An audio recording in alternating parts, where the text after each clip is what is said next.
Students class 7th chapter 15 Sanskrit grammar chapter name विराम चिन्ह। ठीक है, स्टार्ट करेंगे। तो लिखते समय वाक्य के बीच में विराम को प्रकट करने के लिए जिन चिन्हों का प्रयोग किया जाता है वे विराम चिन्ह कहलाते हैं। ठीक है, विराम चिन्हों के लाभ।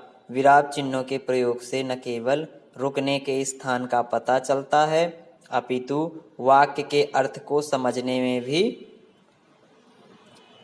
मदद मिलती है। इससे भाषा सुंदर और सुस्पष्ट हो जाती है। यदि विराम चिन्ह गलत स्थान पर प्रयोग हो जाए तो वाक्य का अर्थ पूर्ण रूप से बदल सकता है। जैसे गाय को रोको मत खाने दो। ठीक है, और यहाँ पर गाय को रोको मत खाने दो। बच्चों, इस प्रकार आपने देखा कि एक ही वाक्य में अल्प विराम के प्रयोग से हेर फेर हो जाने पर दो भिन्न भिन्न अर्थ प्राप्त हो रहे हैं। अतः विराम चिन्हों के प्रयोग में सावधानी रखनी चाहिए। पूर्ण विराम चिन्ह, ये पूर्ण विराम चिन्ह है। अल्प विराम, ये अल्प विराम। अर्ध विराम, विस्मयादिबोधक चिन्ह, प्रश्नवाचक, उद्धरण चिन्ह, निर्देशक चिन्ह, योजक चिन्ह, विवरण चिन्ह, कोष्ठक और लाघव चिन्ह। पूर्ण विराम प्रश्नवाचक सूचक और विस्मय सूचक वाक्यों को छोड़कर सामान्यतः इनका प्रयोग सभी वाक्यों के अंत में होता है। गांधी जी ने हमें सत्य और अहिंसा का अस्त्र दिया। मैं टीवी देख रहा हूँ। अल्प विराम वाक्य में जहाँ बहुत कम समय के लिए रुकना पड़े वहाँ अल्प विराम का प्रयोग होता है। अल्प विराम का प्रयोग निम्नलिखित अवस्थाओं में होता है। ठीक है, वाक्य में जहां बहुत कम समय के लिए वहां पे अल्प विराम होता है। एक ही प्रकार के शब्दों को अलग करने के लिए, जैसे रवि, गौरव, अमन, इनको अलग करने के लिए भी अल्प विराम का प्रयोग होता है। एक से अधिक उपवाक्यों को अलग करने के लिए इस परिश्रम का फल मीठा होता है आदि, इन पे भी अल्प विराम का प्रयोग होता है। संबोधन को शेष वाक्य से अलग करने के लिए, ठीक है, संबोधन को शेष वाक्य से, जैसे वैष्णवी धूप में मत खेलो, तो यहाँ पर भी होता है।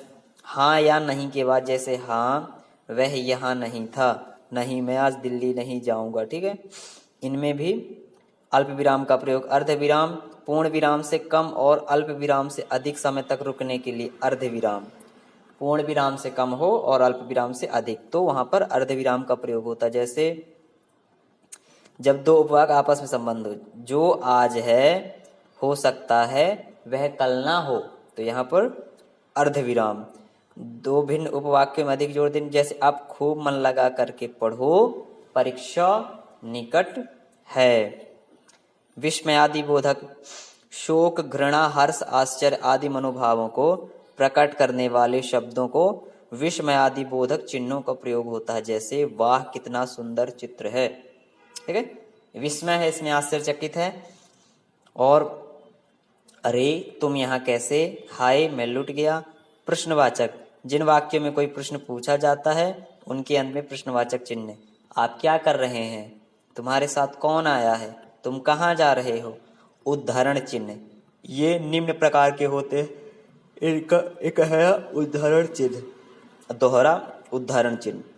यह चिन्ह किसी पुस्तक अथवा किसी व्यक्ति का नाम या उपनाम लिखते समय तथा किसी सामान, गद्यांश पद्यांश को उद्धृत करने के लिए प्रयोग होता है।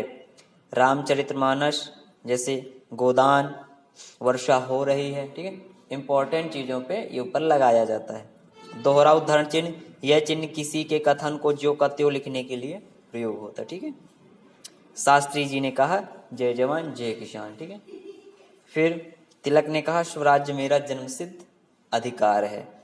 निर्देशक चिन्ह, यह चिन्ह अपनी बात को स्पष्ट करने, उदाहरण के लिए प्रयोग होता है। जैसे अध्यापक, हमारे देश के प्रथम राष्ट्रपति कौन थे, छात्र डॉक्टर राजेंद्र प्रसाद। ठीक है, तो उदाहरण देने के लिए प्रयोग होता है। योजक चिन्ह, यह चिन्ह शब्द युग्मों में प्रयोग होता है। जैसे हमें माता और पिता, ठीक है, तो माता पिता के बीच में ये लग गया उदाहरण, योजक। उसने रुपए कमाने के लिए दिन रात, बीच में लग गया योजक।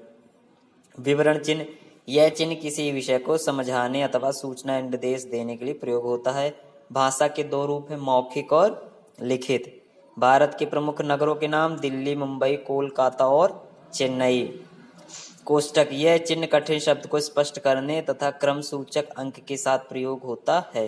जैसे आप प्राणीवाचक निर्जीव, प्राणीवाचक सजीव, ठीक है।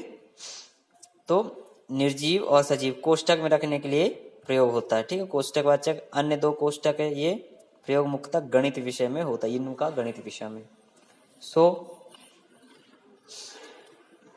और एक दो और लास्ट हैं, देखेंगे। लाघव चिन्ह, किसी बड़े शब्द को संक्षिप्त रूप में लिखने के लिए लाघव चिन्ह का प्रयोग किया जाता है। पंडित, तो ये हमने लगा दिया, दिनांक दी, है ना। United state of America, USA। सो हमने आज क्या सीखा, बातचीत करने बोलने के समय बीच बीच में थोड़ा रुकना विराम कहलाता है। लिखते समय विराम स्थिति को दर्शाने वाले चिन्ह विराम चिन्ह कहलाते हैं। प्रश्नवाचक या विस्मयवाचक वाक्यों को छोड़कर सभी वाक्यों के अंत में पूर्ण विराम लगाया जाता है। उद्धरण चिन्ह दो प्रकार के होते हैं, गहरा उद्धरण चिन्ह, दोहरा उद्धरण चिन्ह। किसी बड़े शब्द को संक्षिप्त रूप में लिखने के लिए लाघव चिन्ह का प्रयोग करते हैं, ठीक है। एक्सरसाइज पे है, विराम चिन्हों का प्रयोग कहाँ नहीं होता, तो विराम चिन्हों का प्रयोग वाक्य के आरंभ में, ठीक है। प्रयोग किया गया विराम चिन्ह है सूर्यकांत त्रिपाठी निराला में अल्प विराम योजक उद्धरण। तो इसमें क्या है, योजक लाघव चिन्ह का संकेत है, ये है लाघव, ठीक है। बाकी इनके क्वेश्चन के आंसर आपको एक्सरसाइज से मिल जाएंगे और इनके सामने जो भी इनका नाम है लिखना है और वाक्यों में प्रयोग कर देना है, ठीक है। निम्नलिखित वाक्यों को विराम चिन्हों का प्रयोग करके वाक्यों को दोबारा लिखना है। वह यहाँ क्यों बैठा है, इसमें क्वेश्चन वाचक है ना। वे दो बच्चे से थे चुन्नू और, तो चुल्लू बीच में डैश लग जाएगा। सो ये ऐसा आपका पूरा हो जाएगा। Thank you students.